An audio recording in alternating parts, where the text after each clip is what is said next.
That should be recording now. Let's see. Let's make sure. Okay, there we go. Yeah, so the idea is that, everybody's really busy. These are Friday afternoons, so I wanted to just record whatever sessions we have so that if you missed it, then you can look at things that might be interesting to you, and skip the ones that are topics that aren't of interest or maybe just aren't where you are right now. But today I really wanted to focus on how do you organize all of the projects that you're on? And for some people who are doing multiple jobs all at once, and research and scholarship is just one very small part of their day, I find that this type of stuff is really helpful for me. So I'm going to share my screen, and hopefully it will let me show. Let me see. So can you see when I go over here and I show my project list, can you see an Excel file? Well, I guess actually this is a Google Drive doc, but it's red and blue and. Yep, I can see it. Okay, great. So this is a project list, and this was a requirement for me as a postdoc, but I've just kind of kept it up. And the idea was that, as I've said, you're going to get invited to be on so many more things than you can ever participate on. And some will be really exciting and some will be less exciting.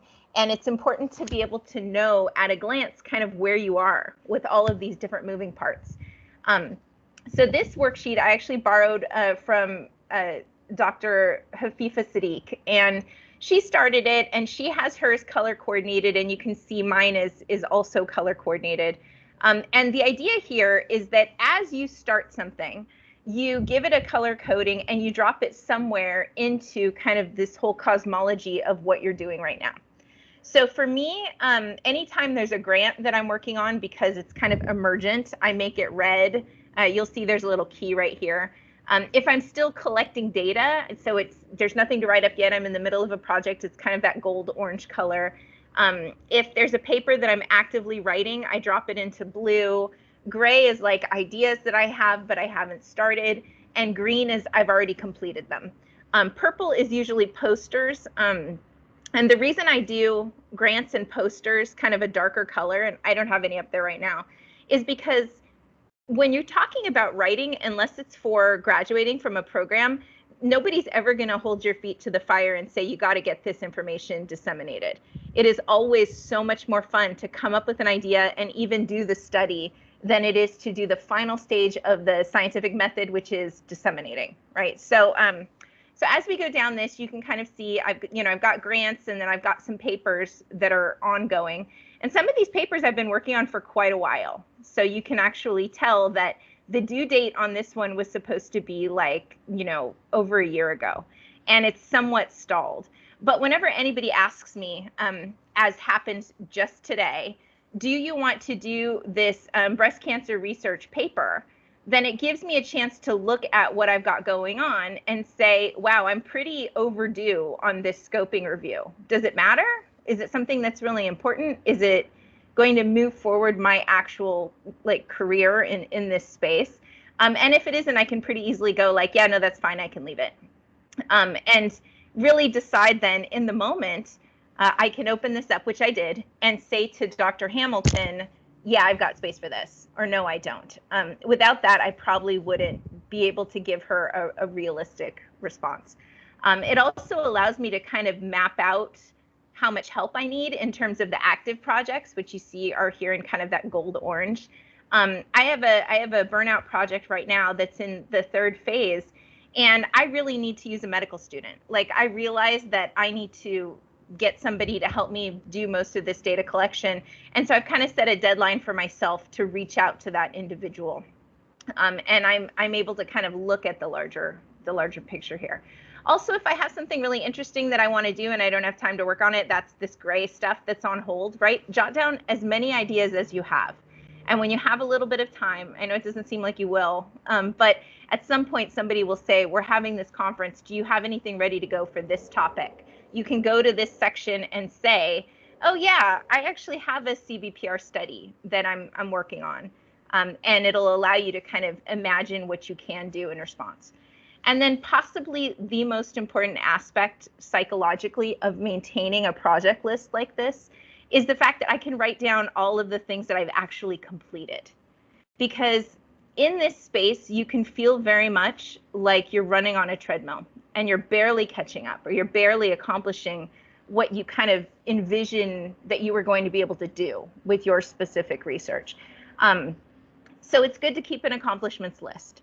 Whenever I have staff that work for me, I always tell them, have a CV on your, I better make sure that I don't have to let anybody in. Okay, have a CV and also have an accomplishments list, because that way, when you go up for a promotion or somebody asks you what you're doing, you can open up the CV, which is current, because sometimes people are like, send me your CV right now. And you're like, oh no, it's going to take me like several hours just to update it. You don't want to be in that position.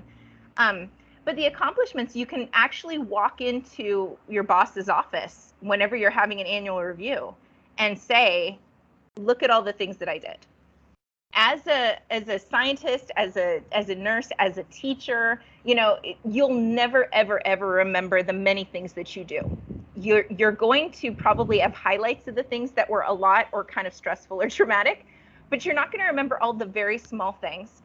Like, for example, Sharon is on this call. Sharon facilitated connections between senior leadership at the VA and SMU for the intention of creating contracts that will augment clinical positions or clinical spaces for students.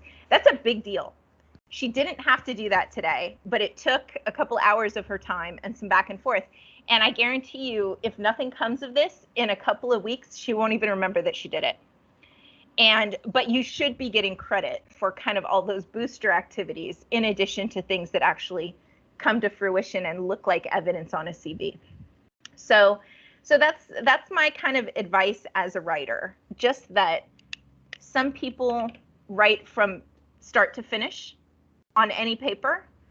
And it's kind of like the stepping stones I was talking about in other presentations. If you go from start to finish on every project, then until you finish that project, you can't move forward. And if there's something stopping you from moving just that one piece, your entire body of work it's stalled.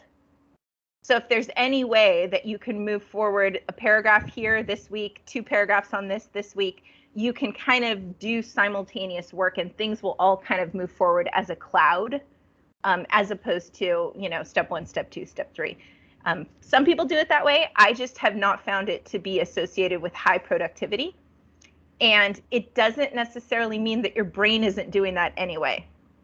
You're focusing on all these other things, but without evidence of output, nobody will ever know. And, that's not fair, because these jobs are hard. So I'm going to stop. I think one other thing I wanted to do before I stopped sharing screen was I just wanted to make sure that people are aware of kind of the rules of this group and what we do. So I'm going to share that really quickly with you. I'm just going to read it out loud, and then we'll sign off formally. I won't continue to talk about it, but I do want to make sure that people know kind of like what's the point of this? What are we doing here? So give me 1 second and I will pull up that document.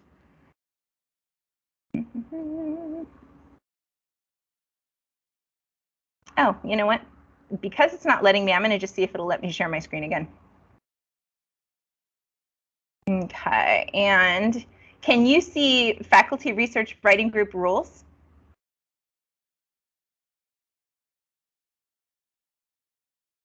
I can't hear you, Sharon. Can you see?